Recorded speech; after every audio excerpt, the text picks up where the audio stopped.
Well, we're in AD 30 and we're looking at the second event, if you will, in the final week of Jesus prior to the crucifixion resurrection, which we'll look at it in a separate. But remember, there's 41 events that occur during this 1 week. 47%, a little over 47% of John is dedicated to this 1 week. Mark has 37% of its content in this 1 week. And both Matthew and Luke have at least 25% of their content in this 1 week. The triumphal entry is what we looked at last Friday, and that was on a Sunday. And we have now a Monday event. There's some confusion about this event because it's found in two of the gospel accounts. It's found in Matthew and it's found in Mark. And there's some confusion about what the exact sequence was of the triumphal entry, the cleansing of the temple, and the cursing of the fig tree. And so today we're going to take the cursing of the fig tree. It doesn't really matter which events occurred in exactly what sequence, but it appears that on the triumphal entry, that Jesus, either on the way in to Jerusalem for that, or on the way out, cursed a fig tree.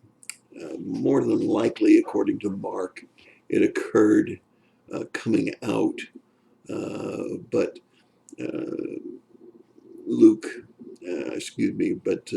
Mark seems to indicate that it happened going in and that coming out again, the disciples noticed that the fig tree had died.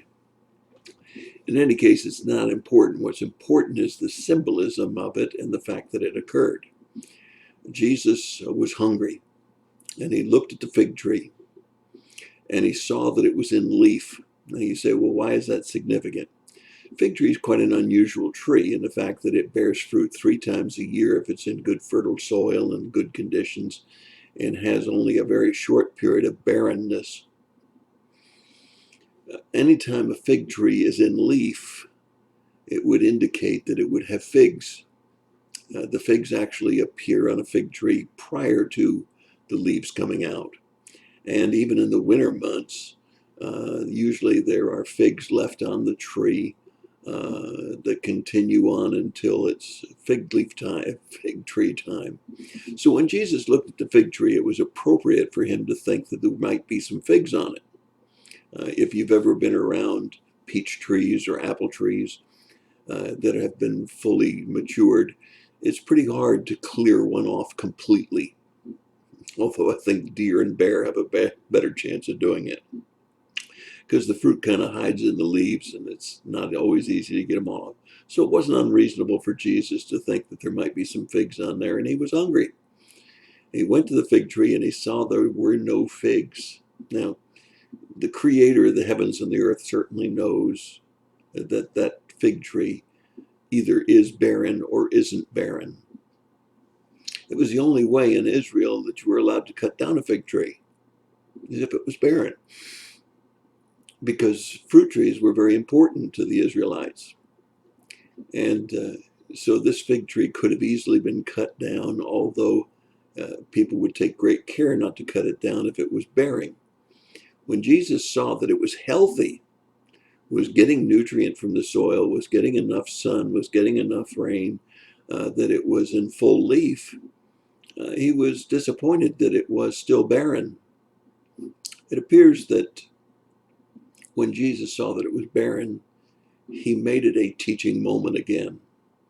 The teaching moment was this: you've got the soil, you've got the sun, you've got the rain, and yet you're barren. You're of no real value.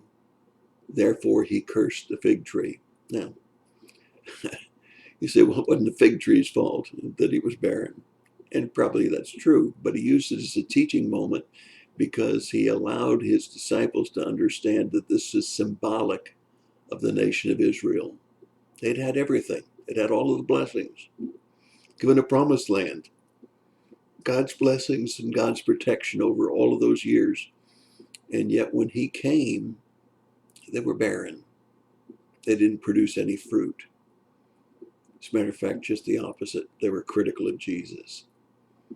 And Jesus tells very clearly that there would come a time that they too would be taken out, just as this fig tree was taken out. That occurred not very many years later in AD 70, and when Rome destroyed Jerusalem, and in 130, AD 130, the nation of Israel really was completely wiped out. It was a teachable moment. You say, well, that's really interesting history. Fascinating how Jesus foresaw this and used it as a teaching moment with the symbolism of the fig tree. But is there an application for us today? And I would say absolutely. The reason this is recorded is not just for historical purposes. We Christians have been given everything, just as the nation of Israel has. And if we're fruitless, if there's no fruit in our lives, if we're not glorifying God with the gifts and talents that we have, then we're just taking up space, just like this fig tree was. We make the profession by saying we're Christians, just like the fig tree made a profession with its leaves. But if we're not doing some of God's work with the gifts and talents and blessings He's given us, we're fruitless. Now, I'm not saying that we'll die and go to hell. That's not what I'm saying at all. But He might take us out early. He might take us off of this world early and say, you're not producing any fruit anyway, so why leave you there?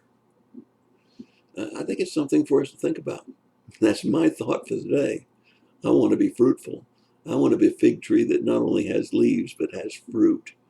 I want to be sure that there's some works that I'm doing with my gifts and talents that God will find a reason to leave me here on this earth for a little while longer, at least, until He comes back again, or until He decides that my useful days are done because my body has deteriorated so far.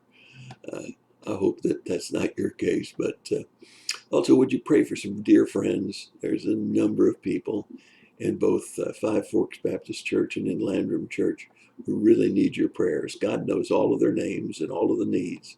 Some of these are really serious situations, and some have actually lost loved ones in recent days. So I hope that you'll just say, I'm lifting up the people of Five Forks Baptist Church, and I'm lifting up the people of Landrum Baptist Church because they're my brothers and sisters in Christ, and because they need my prayers, and because some of their needs are really serious. My thought for the day: God bless you and have a great day.